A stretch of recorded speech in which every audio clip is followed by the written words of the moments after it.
अस्सलाम वालेकुम दोस्तों। कैसे आप सब। अब हम 9th स्टैंडर्ड जो डिफेंस स्टडी है, दिफाई निज़ाम, इस सबक का जो 4th लेसन है ये आज हम स्टार्ट करने वाले हैं। दोस्तों, उम्मीद करता हूँ कि आप सब खैरियत से होगे, मज़े में होगे। तो लेट्स स्टार्ट। तो हम तीसरा सबक भी हमने देखे थे लास्ट उसमें। 4th लेसन जो है हमारा, ये भारतीय बर्री फ़ौज यानी भारत की जो इंडियन आर्मी है उसके बारे में हम पढ़ेंगे। अब इंडियन आर्मी कैसे काम करती है। तो भारत की तीनों अस्करी अफवाज में बर्री फ़ौज कदीम तरीन शोबा है, यानी सबसे पुराना है। भारतीय बर्री फ़ौज चंद्रगुप्त मौर्य के ज़माने से यानी तकरीबन 2000 साल इंतहाई कदीम और बेहतरीन विरसा है, यानी एक बेहतरीन ज़रिया है। क्या बताया कि चंद्रगुप्त मौर्य का जो दौर था, यानी आज से 2000 साल पहले, बेहतरीन विरसा यानी बेहतरीन एक ज़रिया है इसके लिए। तो मौजूदा बर्री फ़ौज की बुनियाद अंग्रेज़ों के ज़माने में डाली गई थी। जो अभी के ज़माने की जो आर्मी दिखती है, ये उस वक्त के जो अंग्रेज़ होते थे, अंग्रेज़ों के ज़माने में डाली गई थी उसकी बुनियाद, यानी उन्होंने उसकी स्टार्टिंग शुरू की थी। अंग्रेज़ों ने आर्मी की जो स्टार्टिंग शुरू की थी, और आज़ादी से कबल यानी आज़ादी से पहले आज़ाद हिंद फ़ौज की क़यादत सुभाष चंद्र बोस ने की थी। हमने हिस्ट्री में तो पढ़ा है कि आज़ाद हिंद फ़ौज जो थी उसकी क़यादत यानी उसकी बुनियाद सुभाष चंद्र बोस ने की थी, और इस फ़ौज में ख़वातीन को भी शामिल किया गया था।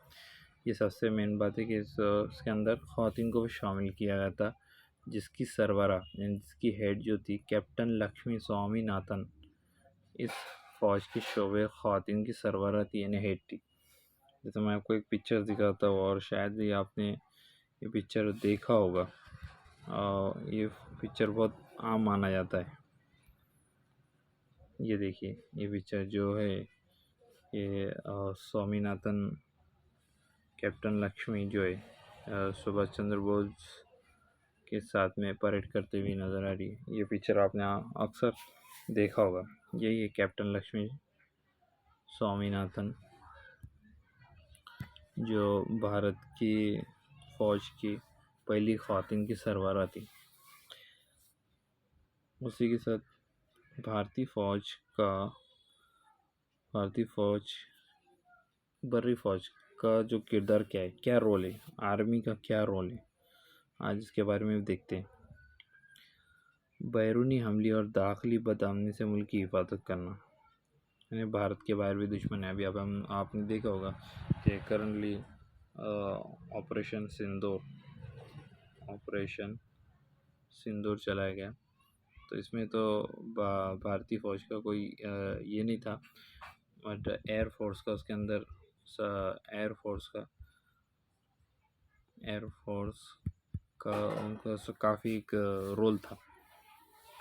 तो जो भारत के बाहर से जो हमले होते हैं उनसे हिफाजत करने के लिए भारतीय बर्री फ़ौज आर्मी का इस्तेमाल किया जाता है। और दाखिली बदअमनी यानी मुल्क के अंदर, जैसे ये हमारा मुल्क है, ठीक है, ये हमारा मुल्क है, हाँ,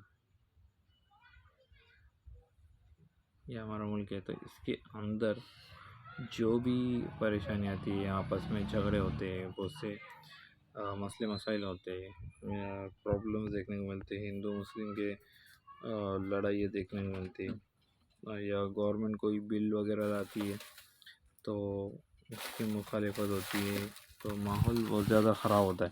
तो उसको जब अवाम आउट ऑफ कंट्रोल हो जाती है या काबू में नहीं आती, तो उस दौरान भारतीय फ़ौज यानी इंडियन आर्मी का इस्तेमाल किया जाता है, तब जाके वो क्या करती है, आवाम को कंट्रोल करती है।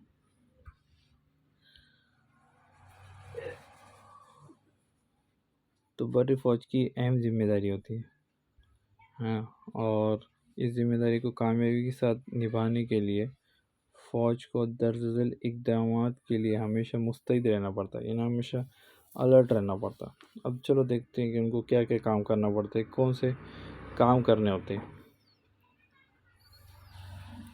इधर बैरूनी हमलों का मुंह तोड़ जवाब देने के लिए जंग करना और हमेशा मुस्तैद रहना, यानी बाहर के मुल्कों का हमलों का हमेशा मुंह तोड़ जवाब देना।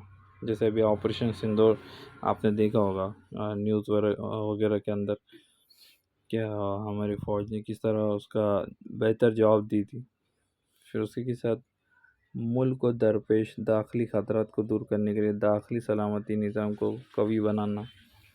हाँ, यानी पहले, अभी तो इतने नहीं होते लेकिन पहले हुए थे। जैसे 1992 के दौरान जब मुल्क का माहौल बहुत ख़राब था, जिस वक्त बाबरी मस्जिद को शहीद किया गया था, तो उस वक्त मुल्क का निज़ाम बहुत ख़राब हो चुका था। तो उस वक्त ऐसे हालात में इसका इस्तेमाल होता था। उसी के से अलावा मुल्क की मफाद के तहफ़्फ़ुज़ के लिए बवक्त ज़रूरत फ़ौजी का क़ुव्वत इस्तेमाल करना, यानी मुल्क के फ़ायदे के लिए, मुल्क के तहफ़्फ़ुज़ के लिए, हिफाजत के लिए वक्त ज़रूरत फ़ौज क़ुव्वत का इस्तेमाल करना। उसके बाद दोस्त ममालिक और अक़वाम मुत्तहिदा के पुरअमन फ़ौजी कार्यों में मुआवनत करना। दोस्त ममालिक यानी जो हमारे जो फ्रेंडली कंट्री है, भारत की जो फ्रेंडली कंट्री है, उनको फ़ौजी खिदमत पेश करना और अक़वाम मुत्तहिदा की पुरअमन फ़ौजी कार्रवाई में मुआवनत करना। अक़वाम मुत्तहिदा यानी यूएन, ये जो यूनाइटेड नेशन जो है, ये उनके पास भी एक फ़ौज है जो इंटरनेशनल फ़ौज है। अगर ज़रूरत पड़ती है तो भी फ़ौज का इस्तेमाल करना। जैसे अभी दूसरे कंट्री में फ़ौज की ज़रूरत है, जैसे किसी और कंट्री में जहाँ पर अक़वाम मुत्तहिदा क्या करती है, अपनी फ़ौजों को भेजती है, साथ ही साथ भारत भी उस फ़ौज के अंदर शामिल होता है। किसी गैर की मदद करना, किसी दूसरे मुल्क की मदद करना, ये उनका काम होता है। ठीक है। उसके बाद इंसानी और कुदरती आफ़ात के वक्त मदद करना, नीज़ सिविल अफसरान के साथ ताउन करना वगैरह, यानी कोई दंगा वगैरह हो गया, कुछ मुसीबत आ गई या कुदरती आफ़त होगी, तो उस वक्त मदद करना, लोगों को उस मुसीबत से निकालने में मदद करना, मीन्स सिविल अफसरान के साथ ताउन करना वगैरह। सिविल अफसरान यानी ऐसे अफसरान जो सिविल ड्रेस में होते हैं या छुपे हुए छुप कर काम करते हैं, तो उनका मदद करना, ऐसे बहुत से उनके काम होते हैं। ठीक है, ये उनका, आप देख सकते हैं कि ये उनका यूनिफॉर्म है। मतलब कितना खूबसूरत यूनिफॉर्म है इंडियन आर्मी का, और इनके ऊपर बड़ा हमें फ़ख्र करना चाहिए, हमें प्राउड फील करना चाहिए, क्योंकि इन्हीं लोगों की वजह से आज हम क्या है, महफूज हैं। आज हम स्कूल में जा पा रहे हैं, हम काम कर पा रहे हैं। नेक्स्ट है बर्री फ़ौज का जोग्राफियाई शोबा, कमांड और इंसराम। अब देखो, बर्री फ़ौज यानी आर्मी, तो मुल्क के जोग्राफी रकबे, वसअत और मुल्क की सलामती को दरपेश मुमकिन ख़तरात की बुनियाद पर फ़ौज को 6 इंतज़ामी शोबों यानी कमांड में तकसीम किया गया है। यानी मुल्क तो बहुत बड़ा है, इतना बड़ा मुल्क है, यानी ऊपर से अगर देखिए जम्मू कश्मीर से तो नीचे तक का जो हिस्सा है, और तकरीबन 3,500 किलोमीटर 3,500 किलोमीटर के आसपास है। और चौड़ाई में अगर देखेंगे, मगरिब मशरिक़ से मगरिब अगर देखते हैं, तो तकरीबन आई थिंक 2,500 किलोमीटर के आसपास है। इतना बड़ा मुल्क है, तो उसकी हिफाजत के लिए हमें भी क्या चाहिए, एक ये चीज़ को देखते हुए रकबा उस मुल्क की सलामती को दरपेश बहुत सारे ख़तरे इधर से अगर देखेंगे हम, तो इधर से भारत की इस साइड यहाँ पे पाकिस्तान, यहाँ पर पाकिस्तान है, और इस साइड देखेंगे तो यहाँ पर है चाइना दुश्मन है। उसी के साथ इस साइड देखेंगे तो ये समंदरी इलाका तीनों जानिब से नीचे बहरे हिंद, इस साइड में खलीज बंगाल, जैसे बंगाल की खाड़ी या बे ऑफ बंगाल भी कहते हैं। तो इतने बड़े एरिया को कवर करने के लिए बीच में हमारा भारत है, हमारा मुल्क। तो चारों तरफ से उसकी हिफाजत कैसे की जाए, इसको देखते हुए भारत के जो इंडियन आर्मी, उसके 6 कमांड में उसको तकसीम किया गया है, 6 हिस्सों में उसके ऑफिसेस है, उसके हेड ऑफिस है। तो देखते हो कौन से ये शोबे मुल्क में मुख्तलिफ जगहों पर बिखरे हुए हैं। इन शोबों को 2 और 3 फौजी हिस्सों में बांटा गया, यानी इन डिपार्टमेंट्स को 2 और 3 फौजी हिस्सों में बांटा गया। फौज के ये हिस्से मज़ीद इतने ही फौजी दस्तों में तकसीम किए गए हैं, है ना। या फौज के जो हिस्से इतने ही फौजी दस्तों यानी ग्रुप के अंदर, जैसे हम बोलते हैं ना, हम 6-7 का ग्रुप बनाएंगे, 20-25 30-40 ऐसा फौजी दस्तों का ग्रुप होता है, उसे वो कहते हैं दस्ता। ठीक है, इन फौजी दस्तों को 4 से 5 ब्रिगेड में बांटा गया है, और हर ब्रिगेड में 3 से 4 तक बटालियन या रेजिमेंट होते हैं। ठीक है, यानी बटालियन रेजिमेंट। इन्हें फौजी दस्तों को 4 से 5 ब्रिगेड में बांटा गया। कितने? 4 से 5 ब्रिगेड में बांटा गया है। कितने? और हर ब्रिगेड में कितने? 3 से 4 बटालियन या रेजिमेंट होती है। ठीक है, तो ये बटालियन क्या होती है? बटालियन एक अलग अलग ऐसा ग्रुप ही होता है। अब देखो, बटालियन को मज़ीद कंपनी, प्लाटून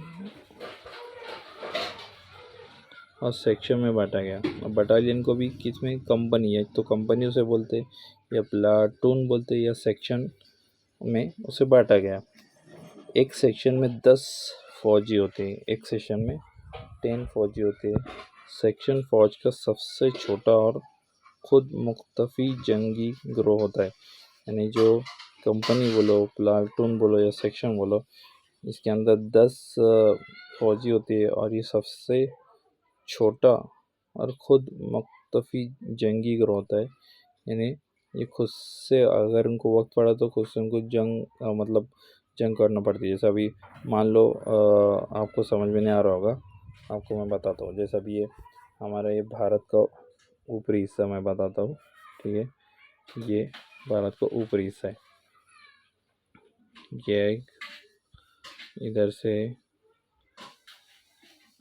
इस वाला ये। ठीक है, अब मान लो ये वाला जो हिस्सा है यह है LOC, जैसे पूरा जो है ये LOC, जिसकी बॉर्डर पाकिस्तान से, अब ये जो है ये वाला एरिया पाकिस्तान, ये है चाइना। ठीक है, ये चाइना, ये पाकिस्तान। अब होता क्या है कि हमें फ़ौज की पूरी ज़रूरत है, तो हमारी जो फ़ौज रहेगी पूरी यहाँ से, फ़ौज जो रहेगी पूरा यहाँ से एरिया इतना पूरा उनको संभालना है, कवर करना है, दूसरे भी ममालिक है। तो अब क्या करना पड़ता है, कुछ फ़ौज यहाँ रहेगी, कुछ यहाँ रहेगी, कुछ यहाँ रहेगी, कुछ अरुणाचल प्रदेश के एरिया में रहेंगी, कुछ जम्मू कश्मीर का ये वाला एरिया संभालेंगी, कुछ ये वाला एरिया, कुछ नेपाल और चाइना के बॉर्डर पे, कुछ इस साइड, कुछ म्यांमार, कुछ बांग्लादेश के पास रहेगी, है ना। तो इस अलग अलग सेक्शन को, इसको हम कहते हैं बटालियन। क्या कहते हैं? बटालियन कहते हैं। ये अलग अलग सेक्शन को बटालियन के नाम से जाना जाता है। ये बटालियन के नाम से इनको जानते हैं, जो अलग अलग ग्रुप में होते हैं। अभी इनको जब भी अगर वक्त पड़ेगा जब दुश्मन हमला करेंगे तो इनको खुद से लड़ना है। जैसे अभी चाइना ने अगर यहाँ पर हमला किया तो यहाँ के बटालियन वाले उनसे लड़ेंगे। पाकिस्तान ने अगर यहाँ पर कुछ किया तो यहाँ के बटालियन वाले उसके ऊपर उनके साथ लड़ेंगे। ठीक है, तो उनको खुद के हिसाब से जंग करना पड़ती है।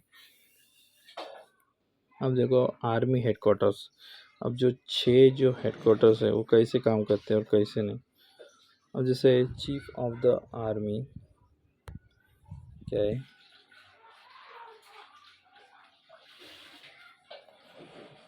Chief of the army staff rank general होते हैं, इस सबसे हेड रहेंगे। इसमें भी उसके अलग अलग पार्ट रहेंगे। आर्मी ट्रेनिंग, पहले army training command, army commanded by को Indian commander, rank lieutenant general. अभी हमने पिछले लास्ट लेसन में देखा था कि सबकी रैंक क्या होती है, तो किसका क्या काम है। अब लेफ्टिनेंट जनरल का जो काम है कि वो क्या करेंगे, आर्मी ट्रेनिंग का काम संभालेंगे, आर्मी लोगों को जो ट्रेनिंग देना है। ठीक है, उसके अलावा अब उसके बाद ये हुआ, उसके अंदर ट्रेनिंग के बाद वो क्या करेंगे, उनके इस्टेब्लिशमेंट करेंगे, है ना। देन उसके बाद में 2 कैटेगरी है, उसके बाद भी 2 कैटेगरी है। कमांडेड बाय लेफ्टिनेंट जनरल, उसको मेजर जनरल, और second category B commanded by major general brigadier. ये दोनों मिलकर इनको क्या करेंगे, संभालेंगे, यानी इसको ये जो सेक्शन है इसको संभालेंगे। ये दोनों ग्रुप कैटेगरी ए और बी यानी ब्रिगेडियर और मेजर जनरल, ये दोनों मिलकर क्या करेंगे, ये वाला सेक्शन संभालेंगे। देन ट्रेनिंग एस्टेब्लिशमेंट करेंगे एंड ट्रेनिंग देंगे। जो न्यू कैंडिडेट रहेंगे आर्मी के लिए उनको ट्रेनिंग देंगे। ठीक है, अब तीसरा सेक्शन जो है मतलब जो इसके बाद आर्मी हेडक्वार्टर्स के chief of the army staff rank. अब छठा जो है नेक्स्ट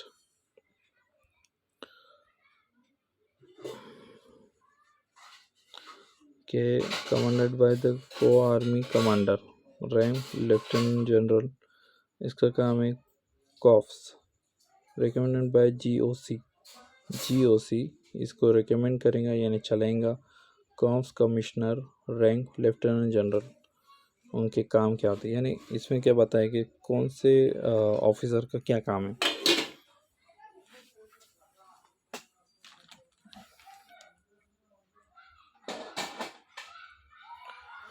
इसमें क्या काम है कि बताया कि कौन से ऑफिसर का क्या काम है। जीओसी डिविजनल का कमांडर, उसको रैंक है major general, comprise of 3-4 brigades उसके अंदर होते हैं डिवीज़न के अंदर। फिर देन उसके बाद है brigade, commanded by brigade commander, rank brigadier, compass 3 battalions और सपोर्ट एलिमेंट्स। हाँ, ये क्या क्या काम करेंगे, ब्रिगेड का क्या काम है, फिर बटालियन रेजिमेंट का क्या काम है, commanded by command officer, rank colonel इसको संभालेंगे, 4 राइफल कंपनीज को। उसके अलावा राइफल कंपनी जो है इसको कौन करेगा, लेफ्टिनेंट कर्नल में या मेजर, कॉम्प्रोमाइज ऑफ 3 प्लटून्स। देन प्लटून्स के बाद है rank JCO, comprised of 3 section. Then section commanded by section commander, rank havildar, smallest component 10 soldier इसके अंदर रहते। ठीक है, यह तो मतलब आपके समझने के लिए रखिए, जैसे इतना कुछ इम्पोर्टेंट नहीं है, जैसा मतलब ठीक है चल जाएगा, मतलब नहीं भी याद रखे तो ठीक है। अब नेक्स्ट है भारतीय बर्री फौज का आमली शोभा, यानी इंडियन आर्मी का जो डिपार्टमेंट है, जो 6 डिपार्टमेंट है, ठीक है, वो कहाँ का और कैसे काम करता है उसको देखते हैं। 6 या 7 डिपार्टमेंट है। जैसे शुमाली शोभा यानी नॉर्दर्न कमांड, इसको बोलते हैं हम नॉर्दर्न कमांड। ठीक है, नॉर्दर्न कमांड का क्या काम होता है कि इस शोबे का सदर दफ्तर उधमपुर में, कहाँ पर है, उधमपुर। जो उधमपुर का है ये नॉर्थ ईस्ट में है उधमपुर, मशरक़ में चीन और मगरब में पाकिस्तान से मुल्क की हिफाजत करना इस शोबे की अहम जिम्मेदारी है। देखो हमारा मुल्क है इतना बड़ा नक्शे में दिख रहा है, लेकिन बहुत बड़ा मुल्क है हमारा, ठीक है। सॉरी, फिर से बनाता हूँ मैं।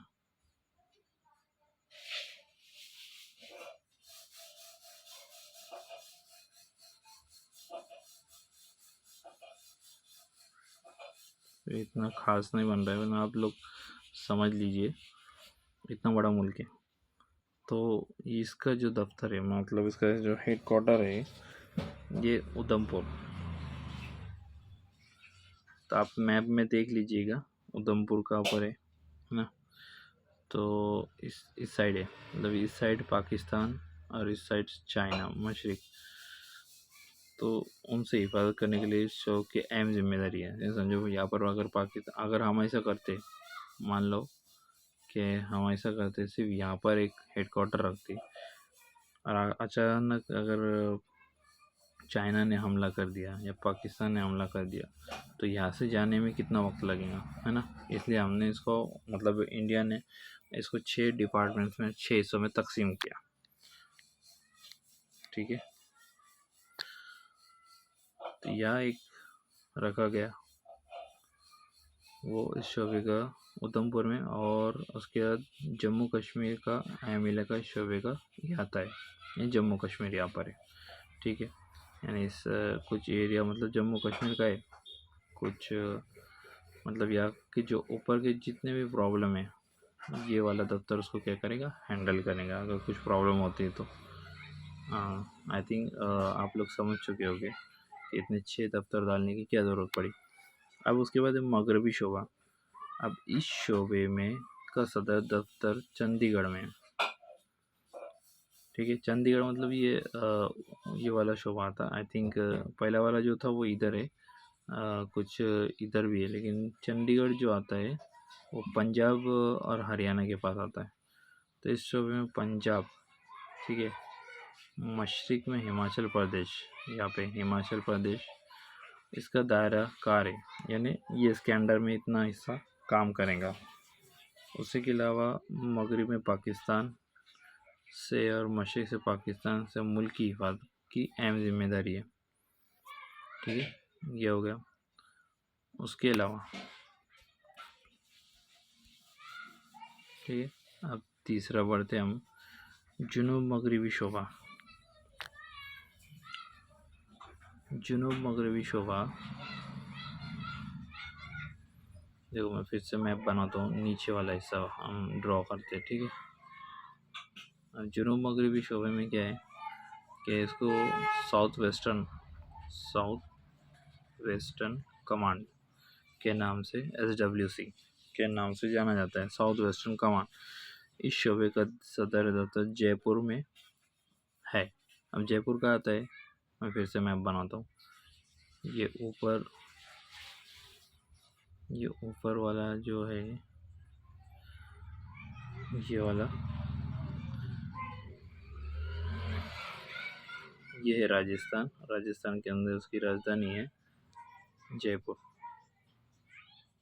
यहाँ पर आएगा। तो इस इलाके में कौन सा है, जुनूबी शोबा दफ्तर है, सॉरी जुनूबी नहीं, जुनूब मगरबी शोबा, जुनूब मगरबी, ठीक है। जुनूब मगरबी शोबा जयपुर में शुमाल व मरकज़ी राजस्थान, किधर, शुमाल व मरकज़ी राजस्थान, ये राजस्थान और हरियाणा इस शोबे के अधिकार में शामिल है। उसी के साथ साथ नेक्स्ट है जो जुनूबी शोबा। इस शोबे का सदर दफ्तर पूना में, कहाँ पर है, पूना में, यानी हमारी रियासत है महाराष्ट्र, पूना जो कि हमारे संगमनेर से करीब भी है। तो पूना में, कहाँ पर है, पूना में, यह हमारा महाराष्ट्र वाला इलाका यहाँ से स्टार्ट होता है।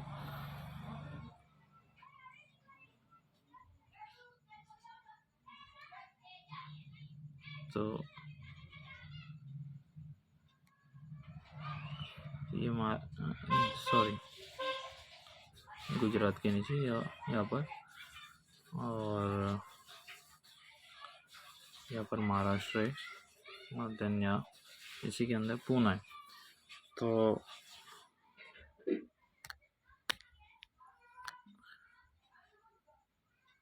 पूना में है जनूबी राजस्थान और गुजरात के अलावा महाराष्ट्र, गोवा, कर्नाटक, केरल, तमिलनाडु, तेलंगाना और आंध्र प्रदेश जनूबी इस शोबे के दायरेकार में शामिल है, यानी ये नीचे के हिस्से।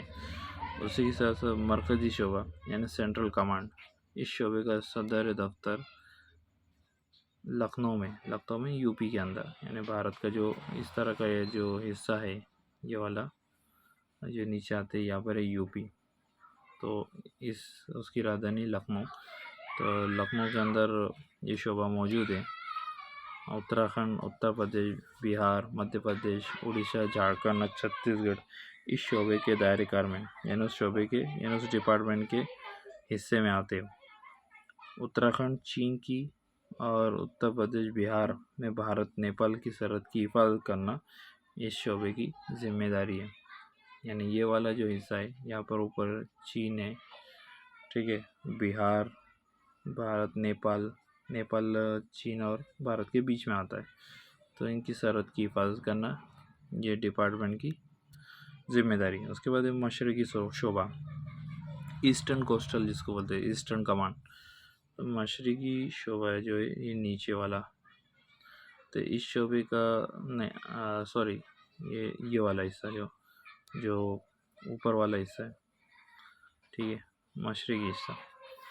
तो कोलकाता, अब इसका जो हेड है ऑफिस का कोलकाता में, सिक्किम, भूटान, अरुणाचल प्रदेश, नागालैंड, मणिपुर, त्रिपुरा, मिज़ोरम, ये सब जितने भी सब यहाँ पर आते हैं भारत के मशरकी हिस्से में।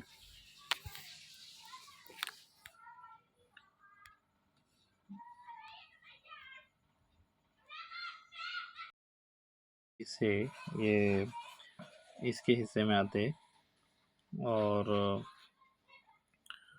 उसकी सरहद म्यांमार, बांग्लादेश की सरहदों की हिफाजत की जिम्मेदारी इसी शोबे के कंधों पर है, यानी इसकी जिम्मेदारी है।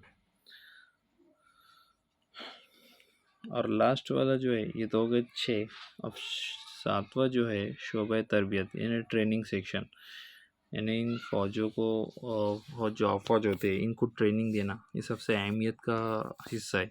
तो मस्कुर बाला 6 अमले शोबों के अलावा फौज का एक आज़ाद शोबा तरबियत का है ना। तरबियत देना पड़ती है, हर एक को ट्रेनिंग देना पड़ती है।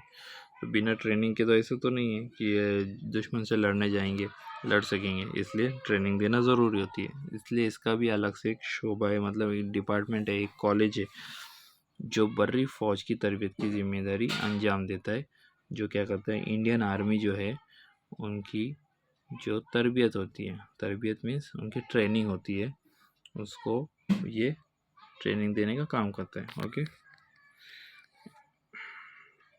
अब हम समझते हैं क्या कौन से उनके क्या काम है। तो बर्री फ़ौज की तंजीम व तश्कील,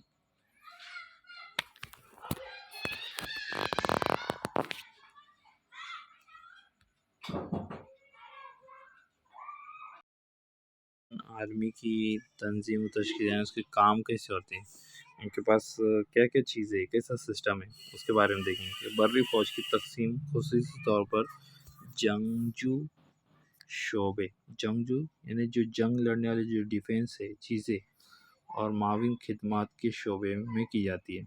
माविन यानी मदद का, ठीक है। तो जंगजू यानी लड़ने वाले, जंगजू और माविन जंगजू दस्ता मतलब संभालने वाला।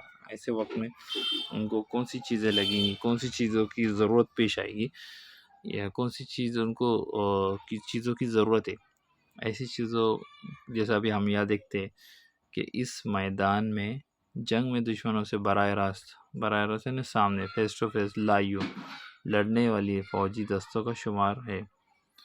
जैसे हम इसमें देखते हैं, ठीक है, बख्तर बंद दस्ता है ना, बख्तर बंद दस्ता जो टैंक है, ये टैंक से क्या होता है, दुश्मनों के बड़े बड़े जो दस्ता है दुश्मनों को ख़त्म किया जा सकता है, उनके अड्डों को उनके उसको ख़त्म करते हैं। उसके अलावा तोप खाना, जिससे जिससे भी दुश्मनों पर हमला किया जाता है, दुश्मन से हिफाजत होती है। साथ ही साथ ये दुश्मन को डाइवर्ट करने का भी काम करते हैं। आपने मूवीज़ वगैरह में देखे होंगे।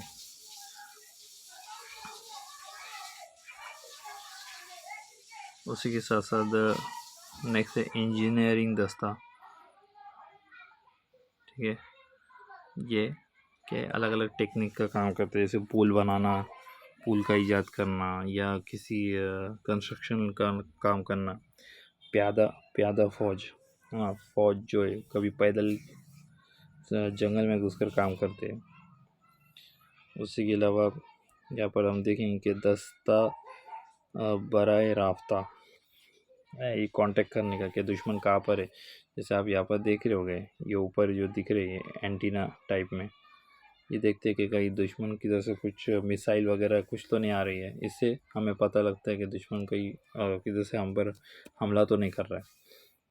उसके अलावा बर्री फ़ौज के फ़िज़ाई सलामती दस्ता, यानी इंडियन आर्मी का जो फ़िज़ाई सलामती, यानी ऊपर से कुछ अगर हमला होता है तो मिसाइल वगैरह आ रही है तो उसके आसमान में ही उड़ा दिया जाता है, ख़त्म किया जाता है।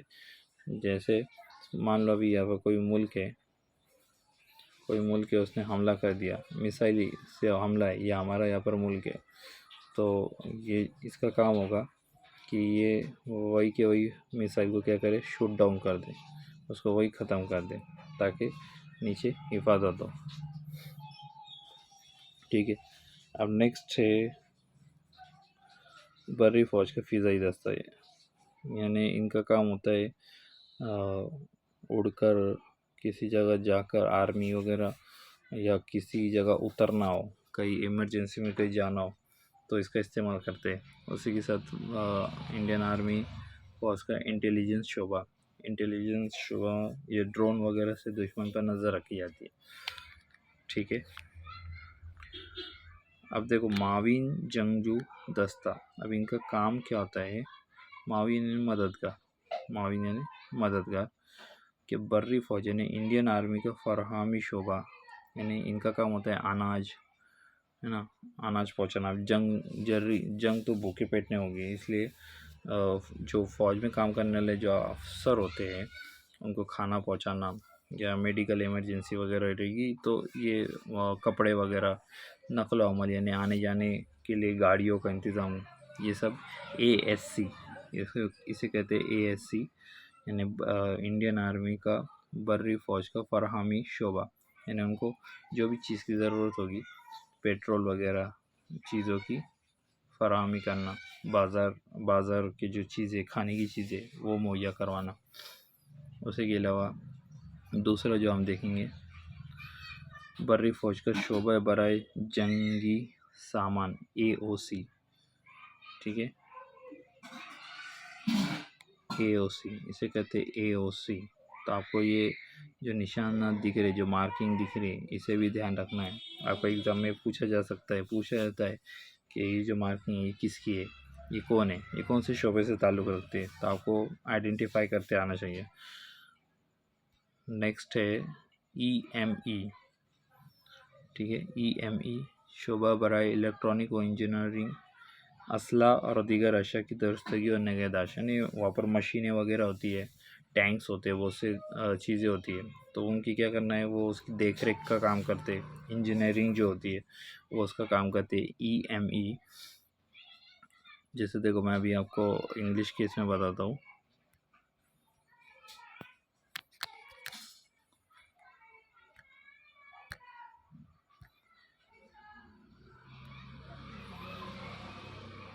देखो इसे आर्टिलरी कहते हैं। आप इंग्लिश में जो समझना है ना, आसानी होती है। आर्टिलरी, इसे आर्म कॉर्प्स कहते हैं। उसके बाद इन्फेंट्री, इंजीनियरिंग, साथ ही साथ आर्मी एयर डिफेंस, आर्मी का एयर डिफेंस है। ठीक है, इसको कॉप्स ऑफ सिग्नल, जो सिग्नल्स बताते हैं कि बाहर से कुछ हमले तो नहीं हो रहे। देन आर्मी इंटेलिजेंस कॉप्स, ठीक है, इसका काम होता है कि दुश्मन के ऊपर नज़र रखना। कोई आर्मी एविएशन, यानी किसी कोई ज़ख्मी हो गया जंग के दौरान तो उसको लाने ले जाने का काम होता है। देखो अभी यहाँ पर हम आसानी से समझ सकते हैं। Army service corps transportation, ration, petroleum products लाने का काम इसका होता है, एएससी का। उसके बाद ये army ordinance crops, armament, ammunition, vehicles, equipment and clothing ना, यानी आने जाने की सुविधा करवाना। उसके साथ साथ खाने पीने की चीज़ वगैरह इनका काम होता है। उसके बाद ईएमई, ईएमई का काम होता है electronics and mechanical engineers corps, repairs and recovers of weapons and equipment, यानी बाकी जो चीज़ें ख़राब होगी उसको रिकवर करना, वेपन्स है, हथियार है, उनको उनकी उसकी रिकवरी करना, उसको सुधारना। उसी के साथ है AMC, AMC army medical corps, medical से समझ में आ रहा है हमको क्या है, मेडिकल केयर एंड ट्रीटमेंट। कोई ज़ख्मी हो गया जंग के दौरान, बहुत से जवान होते हैं जो बेचारे शहीद हो जाते या फिर जो ज़ख्मी हो जाते तो उनका इलाज करना, ये उसका काम होता है। उसी के अलावा नेक्स्ट है एडीसी। अब एडीसी का काम होता है army dental corps, dental care and treatment. ये मतलब जो मेडिकल फील्ड, मेडिकल के ताल्लुक से ही है, डेंटल केयर, दांतों वगैरह का जो है उसका ट्रीटमेंट देखना। उसके बाद है army education corps, AEC, human resource development. बच्चे जहाँ होते हैं तो जहाँ आर्मी काम करती है तो उनके बच्चे भी होते हैं, तो उनके बच्चों का जो एजुकेशन वगैरह करवाना, उनकी स्कूल, उनकी क्योंकि आर्मी लोगों की जो स्कूल होती है वो एकदम इसमें होती है, सिस्टमेटिक होती है, बाकायदा आपने देखे होंगे। वह जैसे चलो आपकी मतलब स्कूल में आप जैसे आप कभी बे वक्त आ रहे हो, बे टाइम आ रहे हो, वह उनकी स्कूल का जो निज़ाम होता है बच्चों बहुत कड़क होता है, एकदम स्ट्रिक्टली। आर्मी स्कूल आप कभी विज़िट करोगे तो आपको मालूम पड़ेगा कि आर्मी स्कूल के रूल्स कैसे रहते हैं। वहाँ पे रूल्स एकदम स्ट्रिक्टली फॉलो किए जाते हैं। तो उनके बच्चों वगैरह को एजुकेशन देना इनकी ज़िम्मेदारी होती है। उसके बाद ये military police MP, traffic control and discipline. उनकी स्कूल में डिसिप्लिन का बहुत ख़ास ख्याल रखा जाता है। तो मिलिट्री पुलिस जो होती है, ट्रैफिक कंट्रोल करना और डिसिप्लिन कायम रखना, ये उसकी ज़िम्मेदारी होती है। इसके बाद ये remount and veterinary corps, RVC, medical care of army dogs, horses and mules. आर्मी के अंदर क्या होते हैं, इंसानों के साथ साथ बहुत से जानवर भी वहाँ पे काम करते हैं, खास करके डॉग्स। तो आर्मी डॉग अगर बीमार हो गए या ज़ख्मी हो गए तो उनका ख्याल करने के लिए ये जो तंजीम है, ये इंस्टीट्यूट है, ये क्या करती है, पूरा ध्यान रखती है। हॉर्सेस भी होते हैं, जैसे घोड़े वगैरह होते हैं, ये भी क्या करते हैं, ये भी बीमार होते हैं, तो इनकी यहाँ पर देख रेख उनकी होती है। तो डॉग्स वगैरह होते हैं, आपने देख आर्मी के अंदर जो डॉग्स होते हैं वो बहुत क्या होते हैं, होशियार और चालाक होते हैं, तो उनकी मेडिकल केयर करना ये इसकी ज़िम्मेदारी। नेक्स्ट है पायनर्स, ठीक है। अभी इसकी ज़िम्मेदारी military labour in Ford war zone, जज एडवोकेट ब्रांच, जेईजी, लीगल सपोर्ट। अगर किसी को जज और एडवोकेट की ज़रूरत है, यानी ये आर्मी लोगों के लिए ही होता है, अगर कोई उनको ज़रूरत है तो वो इसका मतलब इनका काम होता है कि जज और एडवोकेट इनको प्रोवाइड करवाना। Military labour in forward war zone, यानी मिलिट्री के लेबर भी होते कुछ ऐसे, तो वो वॉर जोन के अंदर क्या करते हैं, काम करते, कंस्ट्रक्शन का काम करते हैं।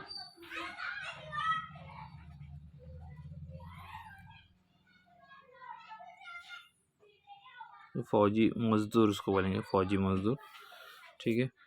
तो आई थिंक आप लोगों को समझ गया होगा। तब देखो यहाँ पर आपको दिया भी गया है कौन सा क्या है, शोबे राब्ता किसको कहा जाता है, बख्तर दस्ता किसे कहा जाता है, बर्री फ़ौज के हिफाजत दस्ता। ये आपको एग्ज़ाम में पूछा जा सकता है और आई थिंक मुझे लगता है कि आपको रियल लाइफ के लिए भी ये सब चीज़ें याद रखनी चाहिए। ठीक है, तो आज के लिए बस इतना ही। नेक्स्ट लेसन हम जल्दी स्टार्ट करेंगे। ठीक है, so take care, bye bye. आज का लेसन बहुत बड़ा हो गया, तो अपना ख्याल रखिए और मिलती है। खुदा हाफिज़।